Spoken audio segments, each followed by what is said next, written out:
Je suis environnementaliste, naturaliste. Et pourtant, je reconnais que nous avons besoin de bois. Probablement, nous ne savons même pas jusqu'à quel point. C'est le papier, le bois dans nos maisons, nos meubles. Donc, c'est une ressource qu'il faut extraire. Heureusement que c'est une ressource renouvelable. Je pense que les gens qui pensent qu'on ne devrait pas couper d'arbres se trompent, parce que je ne sais pas comment on pourrait exister sans bois. Ainsi, en faisant du brûlage dirigé où l'on parcourt la région pour ensuite faire un brûlage pour se débarrasser de tout ce combustible, vous imitez Mère Nature pour retrouver un équilibre entre l'extraction de la ressource et le renouvellement.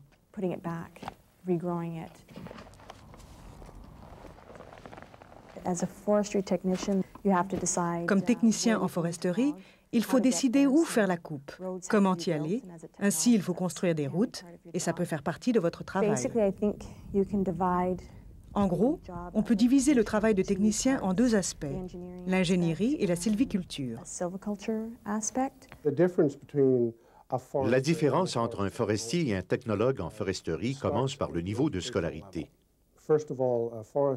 D'abord, les forestiers reçoivent une formation universitaire. Ils font un programme de 4 ou 5 ans pour obtenir un baccalauréat en sciences et ensuite, ils optent pour la foresterie.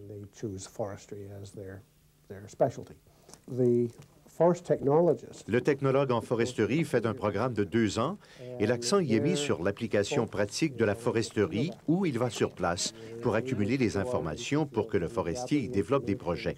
Par contre, le technologue participe au processus de planification. Dans les deux cas, il faut travailler sur le terrain, recueillir des données et les interpréter par l'emploi de cartes et de plans, par la photographie de la zone et les déplacements pour cueillir les données. Comme vous savez, chaque anneau signifie une année de croissance d'un arbre, mais on peut également apercevoir les cicatrices des incendies. Il y a un incendie ici, ici, ici et là. Donc, nous allons compter les années entre-temps et calculer la moyenne, et de là déterminer quand il y a eu un incendie. Avec celui-là, d'après un bref regard, on dirait à tous les 15 ans en moyenne. Donc, à partir de cela, nous pouvons déterminer qu'historiquement, à tous les 5 ans, un incendie est passé par là.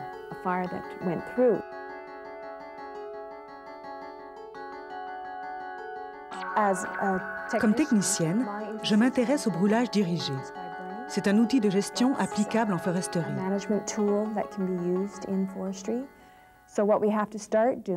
Ce que nous avons fait, c'est du brûlage dirigé et contrôlé pour maintenir les éléments de combustible à un niveau normal, afin d'éviter les vastes incendies incontrôlables.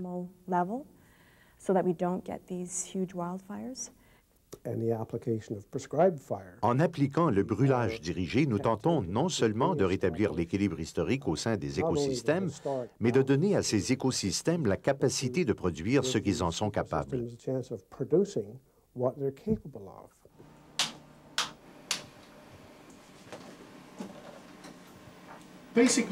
En bref, la technologie de simulation devant nous a été conçue pour fournir aux étudiants l'environnement qu'ils trouveraient sur le chantier quand ils combattent un incendie ou effectuent un brûlage dirigé, sans les obliger d'aller sur place.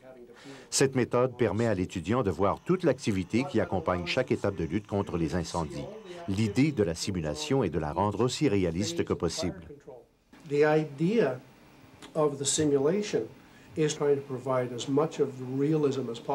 Ainsi, en combinant les différents niveaux de connaissances, de communication et d'interprétation, nous obtenons une gamme d'issues différentes. On apprend à s'adapter à chacune d'entre elles.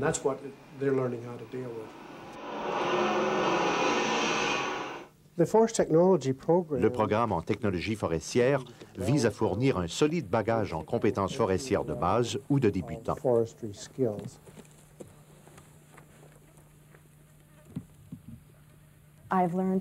J'ai appris à lire les plans, les interpréter, utiliser une boussole pour trouver mon chemin en forêt et lire un plan, prendre ce que je trouve sur le plan pour l'interpréter dans la vraie vie et trouver mon chemin.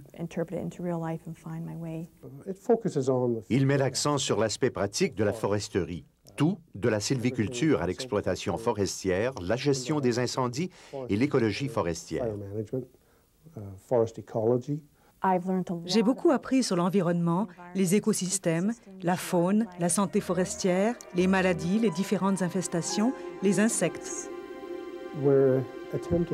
Nous tentons d'éduquer les étudiants de manière équilibrée pour qu'ils sortent d'ici capables de participer au développement de projets d'exploitation ou de génie ou de gestion de la forêt qui tiennent compte de la responsabilité environnementale. A sense of environmental responsibility.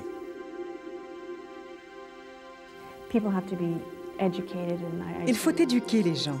Et j'aime bien discuter avec eux et leur expliquer tout ce qu'implique l'extraction d'un arbre en forêt. Ce n'est pas un acte aléatoire, au contraire. Il faut faire beaucoup de planification à l'avance et tenir compte de beaucoup d'éléments.